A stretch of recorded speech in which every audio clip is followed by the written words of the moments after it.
अंजनी पुत्र मारुति का धन्यवाद स्वीकार करे वायुदेव। दुदुम्बी से हमारा युद्ध चल रहा था, तब जब हम उड़े थे, क्या आपने हमें वो क्षमता दी थी?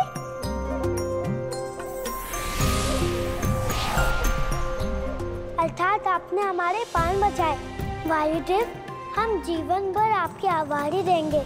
आभार कैसा मारुति, आप हमारे पुत्र हैं और जिस क्षण हमने आपको पहली बार देखा, हमारा हृदय प्रेम से भाव विभोर हो गया।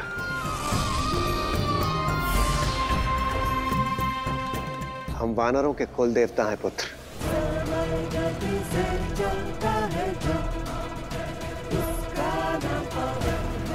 और आप उस कुल के दीपक हैं, और आपकी रक्षा करना हमारा धर्म है। अरे हाँ, तो फिर हम आपसे एक और आशीर्वाद मांग लेते हैं, यदि आपकी अनुमति हो तो।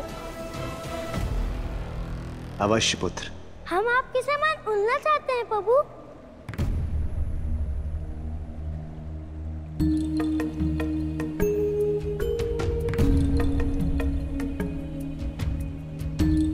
आपकी अभिलाषा हमें ज्ञात है पुत्र, किंतु प्रकृति के कुछ कठोर नियम हैं और उन नियमों के अंतर्गत हम सभी बाध्य हैं, और उन्हीं नियमों के अनुसार वानर कभी उड़ नहीं सकते। वानरों का कार्य है पूंछ उठाकर मनोरंजन करना, और यह भी स्मरण रखना कि वानर कभी उड़ नहीं सकते।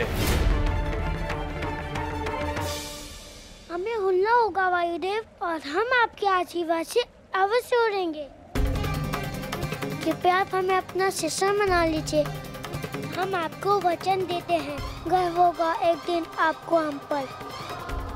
उचित है पुत्र, उसके लिए आपको एक परीक्षा देनी होगी। यदि आप उत्तीर्ण हुए, हम आपको उड़ना अवश्य सिखाएंगे। हम प्रस्तुत हैं। स्मरण रहे पुत्र, ये खेल गति का है। हम देखना चाहते हैं आप में कितनी चपलता है। क्या करना होगा हमें? वो देखो पुत्र,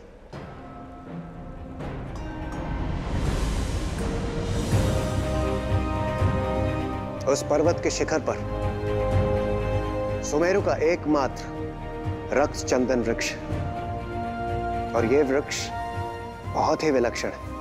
ये प्रत्येक दिन सूर्योदय और सूर्यास्त के समय अपने पुष्प झड़ाकर सूर्यदेव का नमन करता है। और आश्चर्य की बात यह है, ये पुष्प धरती पर गिरते हैं तो वो गिरते ही भस्म हो जाते हैं। सूर्यास्त होने को है पुत्र, वो भी कुछ ही क्षण में। हम चाहते हैं कि आप शीघ्र अतिशीघ्र उस पर्वत के शिखर पर पहुंचे और हमें यह बताएं कि उस वृक्ष से कितने पुष्प झड़े और कितने भस्म हुए। किंतु स्मरण रहे, यदि आपका उत्तर अनुचित हुआ तो आप हमारे शिष्य नहीं बन पाएंगे। क्या आप इसके लिए तैयार हैं?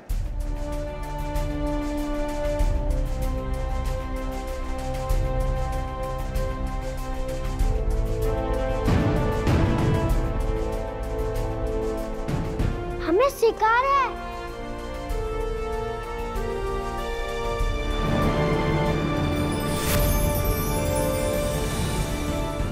इस शंख के बजते ही आपका समय आरंभ होगा। तैयार हो जाइए केसरी नंदन।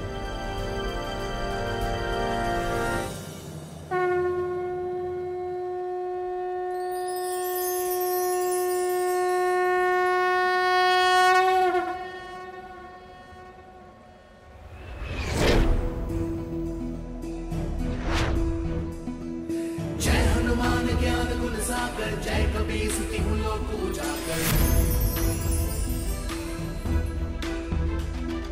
जय हनुमान ज्ञान गुण सागर, जय कबीर सुति लोक उजागर। राम अतुलित बल धामा, अंजनी पुत्र पवन सुत नामा। वीर विक्रम बजरंगी, और सुमति के संगी। कंचन बरन विराज सुबेसा, कानन कुंडल कुंचित केसा। जय हनुमान ज्ञान गुण सागर। सूर्यास्त होने में केवल खुशी सर शेष है। शंकर सुवन केसरी नंदन तेज प्रताप महाजगवंदन जय हनुमान ज्ञान गुण सागर जय कपीस तिहु लोक उजागर राम दूत अतुलित बल धामा अंजनी पुत्र पवन सुत नामा जय हनुमान ज्ञान गुण की जय महाबली हनुमान की जय।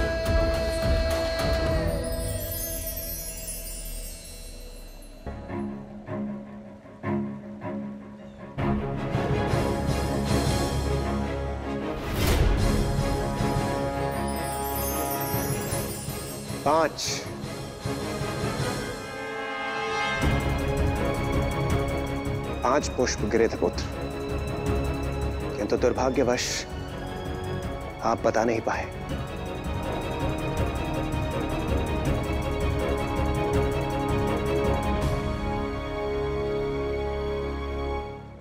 पुत्र, इसमें इतनी निराश होने वाली कोई बात नहीं, क्योंकि आपसे कोई भी त्रुटि नहीं हुई। यह तो प्रकृति है जिसने आपको ऐसा, और वो देखिए उन पक्षियों को वैसा बनाया है। हमने आपसे पूर्व में भी कहा था, हम सभी प्रकृति के नियमों के अंतर्गत बाध्य हैं, किंतु एक वानर होकर जिस गति का प्रदर्शन आपने किया है वो बहुत ही दुर्लभ है।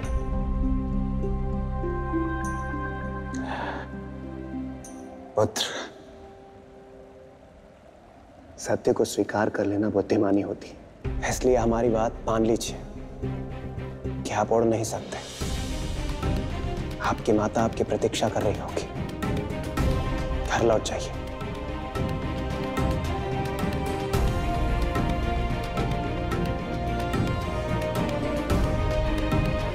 रुकिए वायुदेव।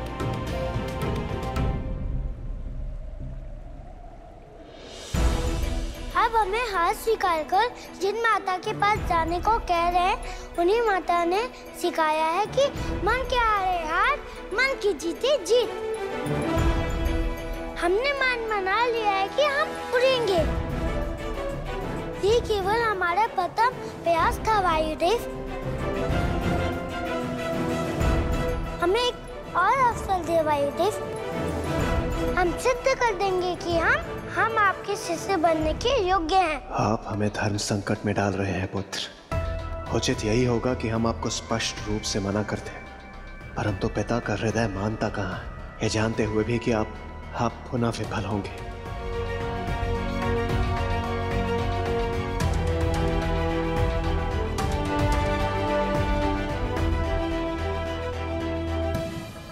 उचित, हम आपको एक अंतिम अवसर देते हैं।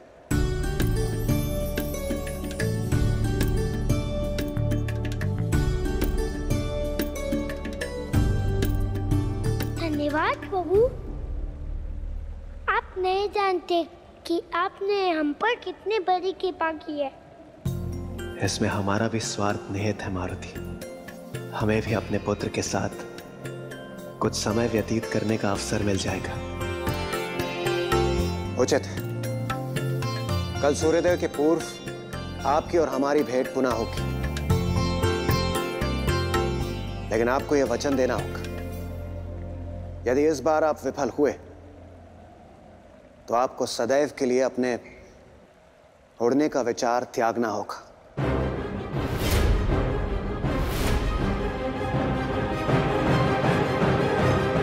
क्या आपको स्वीकार है?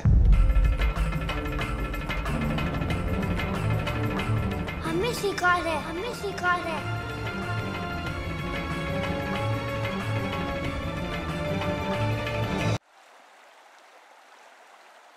उपवास का उत्तर देने का अवसर हाथ आया था, जो कि छूट गया।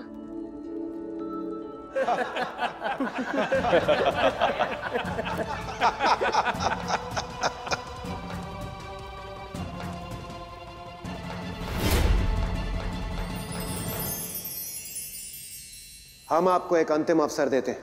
यदि इस बार आप विफल हुए तो आपको सदैव के लिए अपने उड़ने का विचार त्यागना होगा। कोई बात नहीं, नया दिन नया अवसर।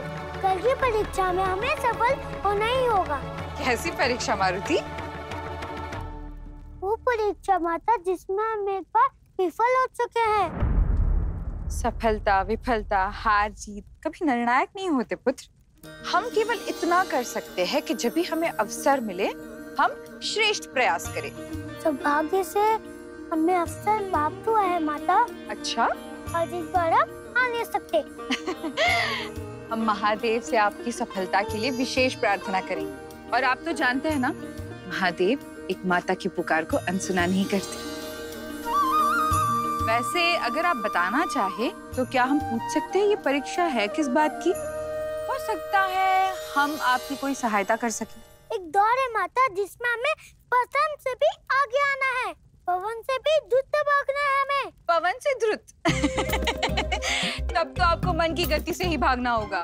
मन की गति अर्थात समस्त संसार में सबसे अधिक गति मन की होती है।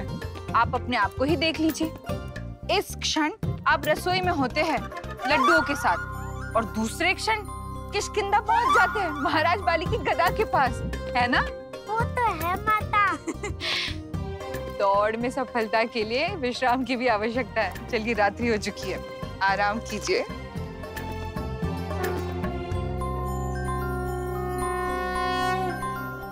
अभी इस क्षण आराम से सो जाइए। कल जो भी होगा अच्छा ही होगा।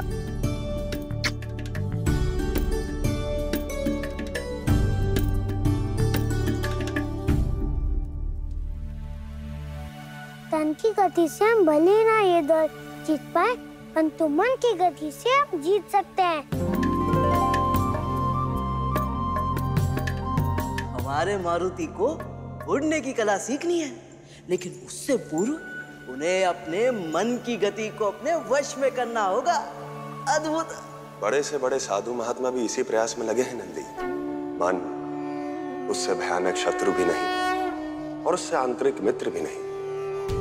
जिसने मन पर विजय पाली, फिर इस संसार का कोई भी कर्म उसके लिए दुष्कर नहीं। बड़ी ही रोचक लीला है प्रभु। मारुति द्वारा अपने मन को नियंत्रित करने का ये खेल बड़ा ही मनोरंजक होगा।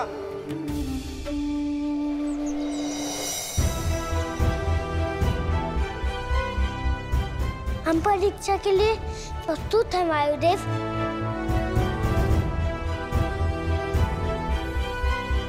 एक बार पुनः मैं आपको स्मरण करा दूं पुत्र, यदि इस बार भी आप असफल हुए तो आपको यह स्वीकार करना होगा कि आप उड़ नहीं सकते। सूर्योदय होने को कली के समान आपको पर्वत के शिखर पर पहुंचकर गिनती करनी और यह ज्ञात करना है कि वृक्ष से कितने पुष्प गिरे और कितने भस्म हुए। किंतु स्मरण रहे, यह कार्य आपको सूर्योदय के पूर्व संपन्न करना होगा।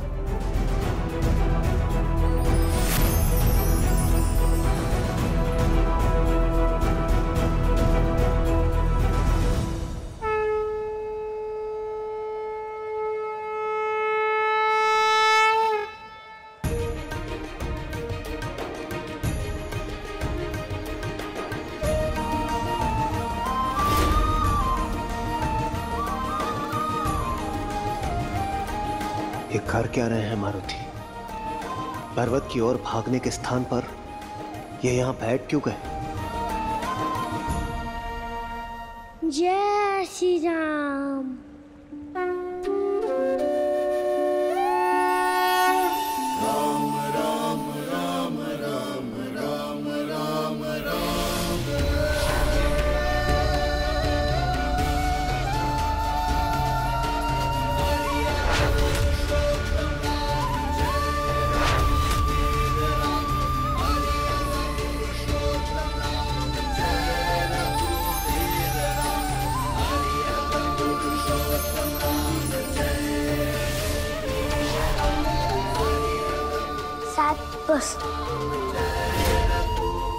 शतपुष्प गिर के भस्म हुए हैं वायुदेव।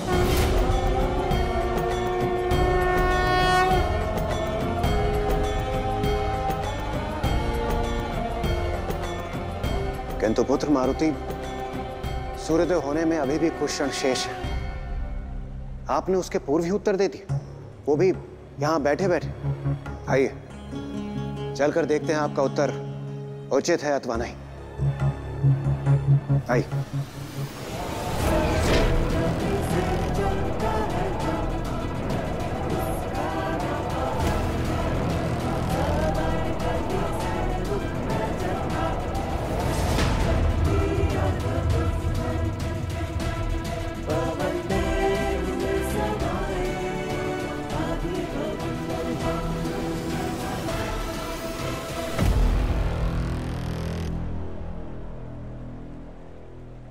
आश्चर्य, यहां तो 7 ही पुष्प हैं, किंतु पुत्र आपने ये कैसे जाना कि 7 ही पुष्प हैं? आप तो वहां से भागे भी नहीं। शरीर के स्थान पर हमने इस बार अपने मन को भगाया वायुदेव, क्योंकि मन की गति सबसे द्रुत होती है।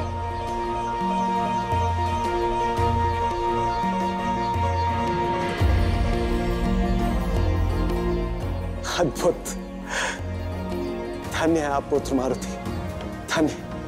आपकी दृढ़ता, आपकी सोच, आपने ये पूर्ण रूप से सिद्ध कर दिया कि आप इस ज्ञान को प्राप्त करने के लिए पूर्ण रूप से प्रस्तुत हैं और इसके योग्य भी हैं।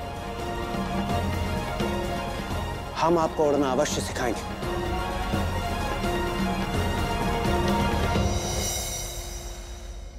पथ अनेक होते हैं, किंतु लक्ष्य मात्र एक।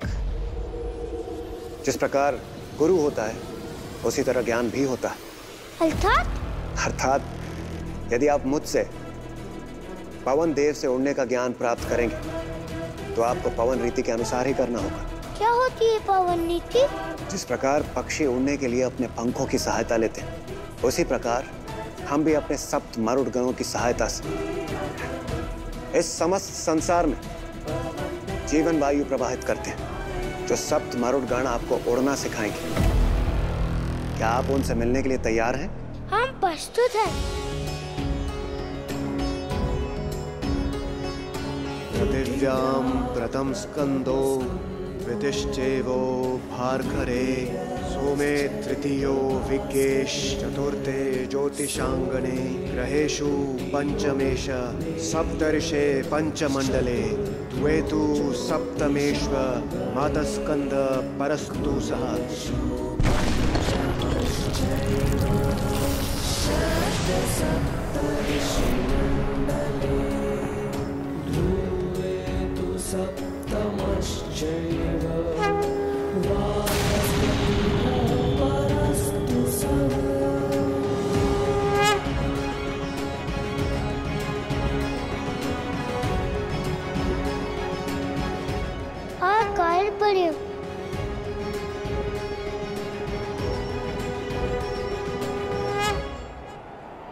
पृथ्वी पर वायु प्रवाहित करने वाले प्रथम गण आवाह प्रकट हो।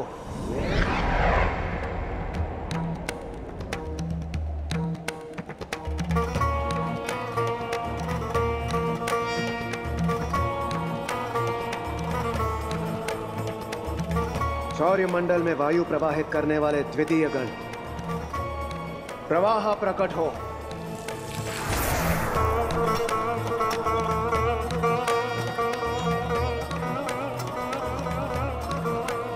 चंद्रमंडल में वायु प्रवाहित करने वाले उद्वाह, स्वाहा, विवाह, पराह और परिवाह सभी गण प्रकट हो।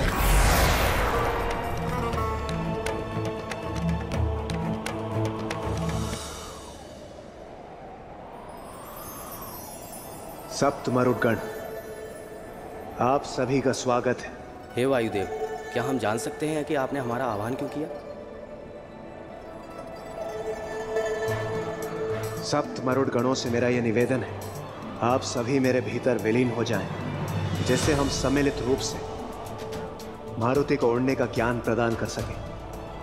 कहीं ये कोई सपना तो नहीं?